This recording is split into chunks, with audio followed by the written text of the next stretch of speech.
नमस्कार दोस्तों, आपका एक बार फिर से स्वागत है हमारे YouTube channel Rajput tech classes में। ठीक है, आज हम बात करने वाले हैं शॉर्टकट जॉब फर्स्ट। इससे पहले हम लोगों ने पढ़ा था कि FCFS first come first serve. ठीक है, वो भी हमारा नॉन प्रिम्प्टिव केस था और ये भी हमारा नॉन प्रिम्प्टिव केस है। ठीक है, अगर आपको ये नहीं पता कि नॉन प्रिम्प्टिव क्या होता है और हमारा क्राइटेरिया ये सब क्या होता है, तो आप हमारी प्रीवियस ईयर वाली वीडियो को देख सकते हैं। ठीक है, FCFS का है, वो मैंने अपलोड कर चुके हैं हम लोग। पहले आप उस वाली वीडियो को देखें, आपको पता चलेगा कि नॉन प्रिम्प्टिव क्या होता है, क्राइटेरिया हमारा क्या होता है। ठीक है, सो नाउ हम लोग आज सीखने वाले हैं शॉर्टेस्ट जॉब फर्स्ट, ये भी नॉन प्रिम्प्टिव है। ठीक है, सो सबसे पहले हमारे पास एक क्वेश्चन गिवन है। ठीक है, क्वेश्चन हम P1 P2 P3 and P4 चार प्रोसेस है।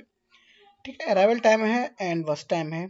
पिछले वाले क्वेश्चन में हम लोगों ने क्राइटेरिया मान के चले थे अराइवल टाइम, लेकिन अब हम इसमें मान के चलेंगे फर्स्ट टाइम को। ठीक है, तो हम लोग चलो स्टार्ट करते हैं अपना सॉल्यूशन। ठीक है, तो गैंट चार्ट हमारा गैंट चार्ट मैंने आपको बताया था प्रीवियस वीडियो में, हम लोग जीरो से स्टार्ट करते हैं। ठीक है, सो नाउ जीरो से स्टार्ट करेंगे तो फर्स्ट वन की मैं बात करूँ, सबसे पहले हम लोग जो बात करेंगे। ठीक है, सो ना फर्स्ट वन हम लोग बात करेंगे, ये हमारा गिवन है। ठीक है, गैंट चार्ट हमें गिवन है। ठीक है ना, अब गैंट चार्ट जैसे मैं यहाँ पे गिवन करूंगा, ठीक है, नीचे गिवन है और उसके बाद मैं फर्स्ट वाले स्टेप पे जाऊंगा। जो फर्स्ट स्टेप, अब देखो फर्स्ट स्टेप में हमारा ये क्या कह रहा है। फर्स्ट स्टेप में हमसे ये कह रहा है कि जीरो पे सबसे पहले प्रोसेस अराइवल टाइम जीरो किसका है। जिसका जीरो अराइवल टाइम होगा उसी को हम लोग क्या करेंगे, उसको उसी को हम लोग प्रोसेस के CPU के अंदर हम लोग रख देंगे। ठीक है, सो ना फर्स्ट वन हम लोग देखेंगे कि अराइवल टाइम किसका जीरो है। तो अराइवल टाइम हम लोग ध्यान देते थे 1, 2, 1 एंड 4। तो अराइवल टाइम किसी का भी अराइवल टाइम क्या है, जीरो नहीं है। तो इसका मतलब क्या हुआ, फर्स्ट स्टेप में हम लोग 0 से 1 तक हमारा CPU क्या रहेगा, आइडल रहेगा, यानी कि खाली रहेगा। तो हम लोग फर्स्ट वाले स्टेप को क्या करेंगे, हम उसको स्पेस देंगे। ठीक है, 0 to 1 तक हमारा CPU क्या हुआ, हमारा खाली है। ठीक है, अब नेक्स्ट स्टेप में हम लोग क्या करेंगे। ठीक है, अब नेक्स्ट हमारा स्टेप नंबर थर्ड। थर्ड में हम लोग क्या करेंगे, थर्ड में हम लोग जैसे चेक करेंगे। अब थर्ड में हमारे पास क्वेश्चन में आपको शो करा देता हूँ। ठीक है, क्वेश्चन मुझे छोटा करना पड़ेगा इसको, तब आई थिंक सो क्वेश्चन आपको शो हो जाए। ठीक है, आई थिंक आपको क्वेश्चन शो हो रहा होगा। ठीक है, क्योंकि विजिबिलिटी थोड़ी सी कम है। ठीक है, एक मिनट रुको, मैं विजिबिलिटी यहाँ पे कर लेता हूँ प्रॉपर। ठीक है, अब यहाँ पे थोड़ा सा इसको कर दे जूम आउट। ठीक है, ठीक है, आई होप कि आपको शायद अब वो क्वेश्चन शो हो रहा हो। ठीक है, अब देखो क्वेश्चन में देखो, अब फर्स्ट वन P1, अब अराइवल टाइम जीरो किसी का नहीं है। अब वन पे हम लोग ये चेक करेंगे कि वन पे हमारे पास कौन सी प्रोसेस अराइव हुई है। अब देखो इसमें आप देख सकते हैं वन पे हमारी दो प्रोसेस अराइव हुई है। एक तुम्हारी P1 हो गई है और एक हमारी P3 हो गई है। ठीक है, अब P1 और P3 में से हम लोग कौन सा लेंगे, सबसे पहले प्रोसेस को किस में लेंगे। अब ये चेक करते हैं हम लोग क्राइटेरिया। तो क्राइटेरिया हम लोग किसको मान के चले हैं, वर्स्ट टाइम को। तो अब ये देखेंगे वर्स्ट टाइम किसका कम है। अब देखो P1 का जो वर्स्ट टाइम है 3 है एंड P3 का वर्स्ट टाइम कितना है हमारे पास।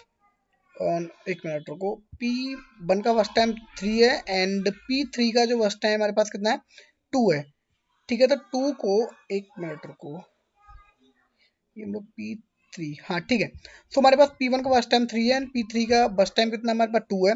तो हम लोग नेक्स्ट प्रोसेस में, अब देखो P2 का हमारे पास बस टाइम सबसे कम है, तो हम लोग क्या करेंगे, P3 को हम लोग अपने प्रोसेस के अंदर एग्जीक्यूट करा देंगे। तो हमने P3 को यहाँ पे एग्जीक्यूट करा दिया और इसका जो बस टाइम कितना 2 था, तो 1 + 2 कितना हो गया 3।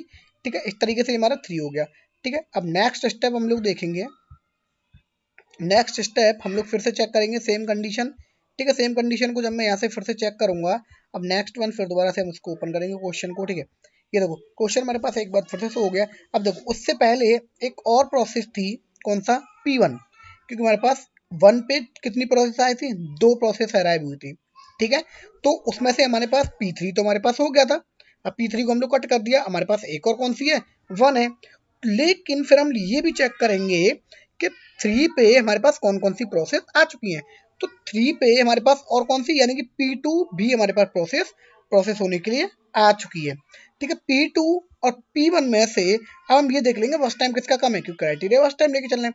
तो P1 का हमारे पास क्या है, वर्स्ट टाइम सबसे कम है P1 का, तो हम लोग P1 को प्रोसेस में ले आएंगे। ठीक है, जैसे ही मैं P1 को प्रोसेस में लेके आऊंगा 3, और इसका वर्स्ट टाइम कितना 3, तो 3 + 3 कितना हो गया हमारा 6 हो गया। ठीक है, यहाँ तक समझ में आया। अब लोग जब नेक्स्ट हम लोग जो करेंगे स्टेप नंबर 5। अब स्टेप नंबर 5 में हमारे पास क्राइटेरिया सीपीयू के अंदर कौन कौन सी प्रोसेस थी, एक तो P1 थी और एक P2 थी, जिसमें से P1 को हम लोगों ने एग्जीक्यूट करा लिया था। लेकिन अब हम ये चेक करेंगे 6 पे कौन कौन सी प्रोसेस हमारे पास अराइव हुई हैं। ठीक है, देखो अराइव कब हो रही है, वास्ट कब हो रही है, ये सब आपको प्रॉपर, अगर कोई कंफ्यूजन हो रहा है तो आप हमारी पहली वाली वीडियो को जाके देख सकते हो, मैंने उसमें पूरा का डीपली उसमें एक्सप्लेन कर रखा है। ठीक है, सो ना अब देखो हम देखेंगे 6 पे कौन कौन सी प्रोसेस हमारे पास आई।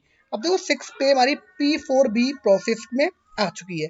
तो अब हमारे पास कौन कौन सी प्रोसेस बची, एक तो हमारे पास बच रही है कौन सी, P2 ऑलरेडी थी हमारे पास एंड P4। अब देखो जैसे ही, अब देखो P2 और P4 में से बस टाइम किसका कम है, देखो P2 का बस टाइम 4 है और P4 का ही बस टाइम 4 है।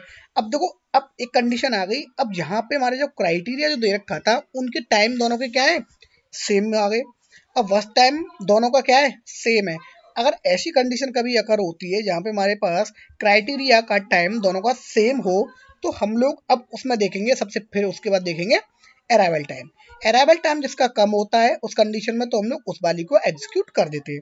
अब जैसे यहाँ पे देखो P2 का अराइवल टाइम कम है, P4 का हमारा अराइवल टाइम ज्यादा है, तो हम लोग किसको करेंगे, P4 को एग्जीक्यूट करेंगे। ठीक है, अब आप लोगों को दिमाग में एक क्वेश्चन हो रहा होगा, अगर मान के चलो अराइवल टाइम भी हमारा सेम होता, ठीक है ना, तो बस टाइम हमारे पास सेम है, अगर अराइवल टाइम भी हमारा सेम होता तो हम लोग ये देखते हैं कौन सी प्रोसेस सबसे पहले प्रोसेस होने के लिए आई है, उसके अकॉर्डिंग हम लोग सीपीयू के अंदर प्रोसेस करा देंगे। ठीक है, सो ना फर्स्ट वन, अब हम इसमें देखेंगे P2 का क्या है, अराइवल टाइम कम है, तो हम लोग P2 को एग्जीक्यूट करा देंगे। ठीक है, P2 को मैंने एग्जीक्यूट करा दिया। ठीक है ना, P2 को जब मैंने एग्जीक्यूट कराया और उसका फर्स्ट टाइम कितना था, 4 था, तो कितना, वो 10 हो गया ना। आफ्टर दैट लास्ट वन हमारी प्रोसेस कौन सी बची, P4, तो मैंने P4 को एग्जीक्यूट करा दिया और उसका फर्स्ट टाइम कितना था, 4, तो 10 + 4 = 14। आई होप कि प्रोसेसिंग में आपको कोई दिक्कत नहीं आई होगी। ठीक है, अब देखो फर्स्ट टाइम, और देखो उसके बाद हम लोगों ने completion time, turn time, waiting time and response time हम लोग सेम तरीके से निकालेंगे जो हम लोगों ने पहली वाली वीडियो में निकाला था। ठीक है, सो हम लोग बात करते हैं सबसे पहले कंप्लीशन टाइम की। कंप्लीशन टाइम मैंने बताया था कि प्रोसेस के राइट हैंड पे जो वैल्यू लिखी होती है उसको बोलते हैं हम लोग कंप्लीशन टाइम। तो देखो P1 हमारा कब कंप्लीट हुआ है, कहाँ गया P1, देखो P1 के राइट हैंड पे क्या लिखा हो, 6, तो 6 हमारा कंप्लीशन टाइम हो गया। P2 कहाँ है, P2 ये रहा, P2 का राइट हैंड पे कितना रखो, 10, तो 10 कंप्लीशन टाइम हो गया। ठीक है, P3 हमारा कहाँ है, P3 का कंप्लीशन टाइम कितना, 3 है, एंड P4 का कंप्लीशन टाइम कितना होगा हमारे पास, 14 होगा।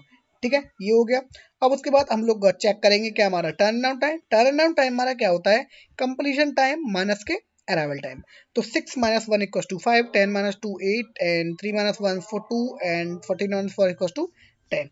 ठीक है, तो टर्न अराउंड टाइम इस तरीके से निकालेंगे ना। वेटिंग टाइम, वेटिंग टाइम हम लोग जो निकालते हैं, वेटिंग टाइम होता है हमारा टर्न अराउंड टाइम माइनस के वर्स्ट टाइम। ठीक है, टर्न अराउंड टाइम कितना हमारा 5, एंड वर्स्ट टाइम कितना हमारा 3, तो कितना होगा डिस्टेंस 2 4 0 एंड 6। इस तरीके से आप लोग इसको निकाल सकते हैं। ठीक है, तो वेटिंग टाइम हमारा क्या होता है कि प्रोसेस कब आना चाह रहे थे और कब हमारे पास प्रोसेस में आई, तो उसका जो डिस्टेंस होता है उसको बोलते हैं हम लोग वेटिंग टाइम। ठीक है ना, कब हमारे पास प्रोसेस आने वाली थी और कब हमारे पास सीपीयू के अंदर प्रोसेस आई, उसको बोलते हैं हम लोग क्या, वेटिंग टाइम। ठीक है, सो ना, और देखो नेक्स्ट वन, लास्ट वन हमारा क्या होता है, रिस्पॉन्स टाइम। रिस्पॉन्स टाइम मैंने आपको बताया था पहली वाली वीडियो में, मैं बताया था आप लोगों को कि अगर मान के चलो हमारे पास नॉन प्रीम्प्टिव, हमारे पास कोई केस है, ठीक है, नॉन प्रीम्प्टिव हमारे पास कोई केस है और उसको हम लोग डायरेक्टली और उसका हम लोग रिस्पॉन्स टाइम निकालेंगे, तो वेटिंग टाइम हमारे पास क्या होता है, हमेशा सेम होता है, किसका, वेटिंग टाइम का। ठीक है ना, तो आई होप आपको ये वीडियो पसंद आई होगी। अगर आपको ये वीडियो पसंद आई है तो अपने दोस्तों के साथ शेयर करें और हमारे YouTube channel Rajput tech classes को सब्सक्राइब करें, क्योंकि आने वाली अपडेटेड वीडियोस की आपको नोटिफिकेशन मिलती रहे। ठीक है, तो आज के लिए इतना ही है। ठीक है, आज के लिए इतना ही, और हम लोग नेक्स्ट वीडियोस और जल्दी बहुत सारी अपलोड करने वाले हैं, पूरी की पूरी ऑपरेटिंग सिस्टम में सीपीयू शेड्यूलिंग हम पूरी की पूरी हम लोग क्या, पूरा का पूरा हम लोग प्लेलिस्ट हम लोग अपलोड करने वाले हैं। ठीक है ना, तो आज के लिए इतना ही, थैंक यू सो मच।